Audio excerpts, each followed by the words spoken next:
Bonjour. Le frigoriste est souvent confronté à un problème, c'est de savoir calculer la longueur de tube qui lui est nécessaire pour réaliser son installation. Ça s'appelle donc un calcul de développé. Voici un exemple.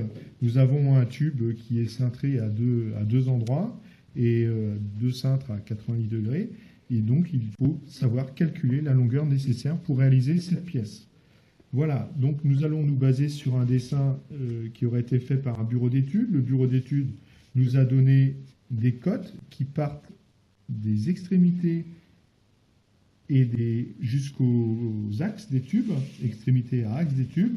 La cote ici serait, on va dire, 200 mm, c'est un exemple. Cette cote ici à là, donc qui va aller de là à là, sera donné par le bureau d'études. On va prendre un autre exemple de 300 mm. Et la dernière cote qui ira de l'axe horizontal ici à l'extrémité ici serait de 150. Donc voilà, vous êtes en présence d'un dessin d'exécution où vous avez seulement 3 cotes. Et bien sûr, on vous donnera le diamètre du tube qui sera donc de 3/8 pour cet exemple. Donc on doit réaliser donc cette pièce ici en tube 3/8. Pour calculer la longueur totale du tube, on va utiliser une méthode qu'on va refaire à chaque fois, hein, c'est toujours la même méthode, qui consiste à déterminer les parties droites des parties cintrées. Si on regarde la cote donnée par le bureau d'études, ici 200 mm, ben cette cote est constituée de deux éléments, la longueur droite que vous voyez ici, plus une longueur qui est appelée rayon de cintrage. Alors pourquoi rayon de cintrage? Parce que ce tube va être réalisé avec une cintreuse. Donc voici une cintreuse ici 3/8 pour l'exemple. Et bien cette cintreuse donnera toujours la même forme au tube lorsqu'on fera un cintre, toujours donc avec un certain rayon de cintrage. Le rayon de cintrage de cette cintreuse, et de n'importe quelle cintreuse, est inscrit ici sur le galet de la cintreuse. Et pour le cas précis, ce rayon de cintrage est de... Alors on ne voit pas bien, mais c'est 15/16 de pouce. Je vais le noter quelque part. Rayon de cintrage d'une cintreuse 3/8, 15/16 de pouce. Attention, c'est ma cintreuse à moi qui a ce rayon de cintrage. Peut-être qu'une autre marque de cintreuse aura peut-être un autre rayon de cintrage. D'accord. Voilà, donc on va maintenant pouvoir, grâce à la connaissance du rayon de cintrage et aux cotes données par le bureau d'études, on va pouvoir déterminer les longueurs droites. Une fois qu'on aura déterminé toutes nos longueurs droites, on va se pencher un petit peu sur la longueur qu'il faut pour réaliser un coude à 90 degrés. Et on additionnera le tout. Nous avons donc 3 longueurs droites à calculer, celle-ci, celle-là, celle-là, 3 longueurs droites et un coude, 2 coudes. On s'aperçoit donc que le rayon de cintrage apparaît sur plusieurs endroits, donc il convient de le mettre en millimètres, puisqu'il nous est donné par la cintreuse en pouces. Donc on va faire le petit calcul, la petite conversion. Hein. Donc, un pouce c'est combien? Alors un pouce c'est combien? Un pouce c'est égal à 25,4 mm. Ce qui veut dire que 15/16 de pouce, c'est 15/16 multiplié par 25,4. Calculatrice. 23,8 mm.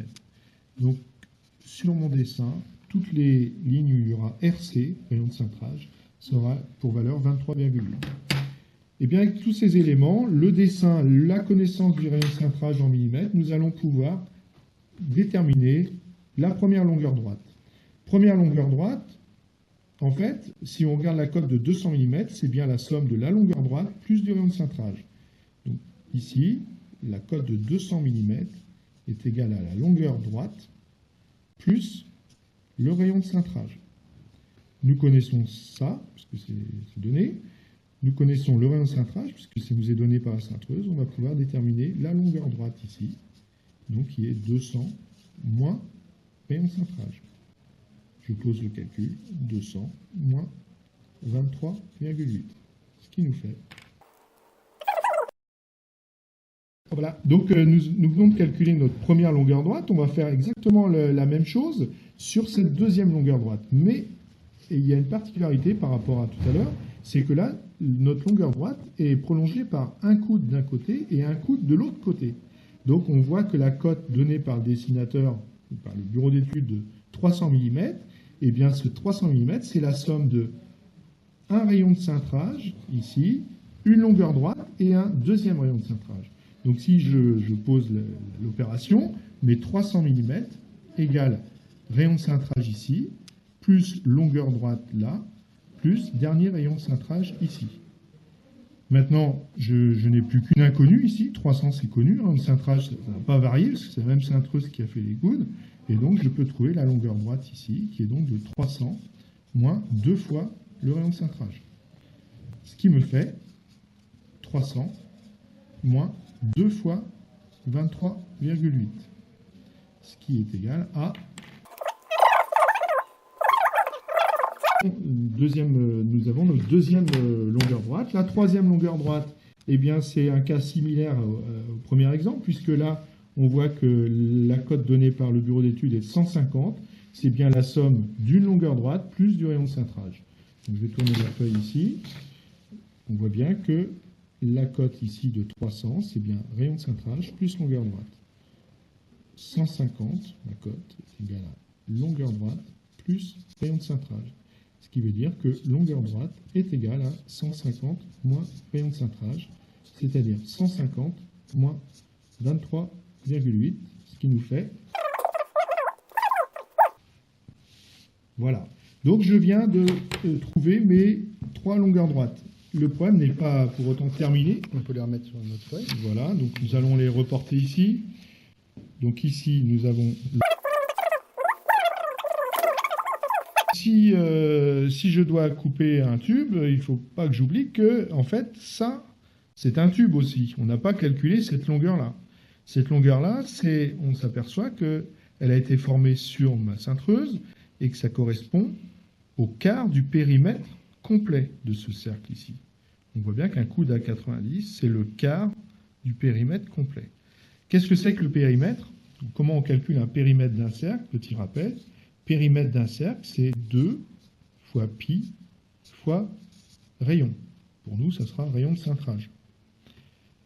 Ce qui fait que notre coude, qui fait un quart de périmètre, eh bien, ça correspond au périmètre divisé par 4, hein, c'est la même chose, ce qui fera donc 2 fois pi fois le rayon de cintrage divisé par 4.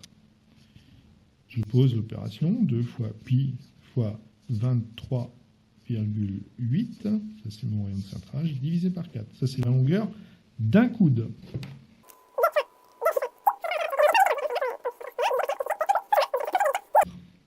Voilà la longueur qu'il me faut pour réaliser un coude en 3/8, c'est 37,4 mm. Là, ici, la longueur là, si je devais la dessiner comme ça, c'est 37,4 mm. Et là aussi, bien sûr, puisque c'est la même cintreuse qui a réalisé ce coude ici, 37,4 mm. Eh bien, nous avons tous les éléments pour déterminer la longueur du tube. On voit bien que la longueur totale du tube, c'est 176,2 plus 37,4 plus 252,4 plus 37,4 plus 126,2. Je pose l'opération. Longueur totale, je vais faire ici. Longueur totale du tube est égale à la somme de tout ce que je viens de calculer.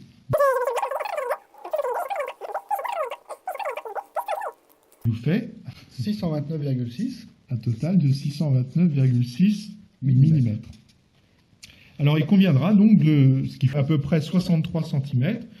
Alors, on peut arrondir. Voilà, on va arrondir, on va prendre une petite marge de sécurité, puisqu'on n'est pas à l'abri de... Surtout si on va trouver un dudgeon au bout, qu'on rate son dudgeon, qu'on le refait, on va consommer un petit peu de tube, donc on n'est pas à 2 ou 3 cm de tube près. Donc on va rajouter environ 5%, qu'on fera de tête, donc ce qui fait environ 3 cm, ce qui nous fera environ 66 cm de tube à couper.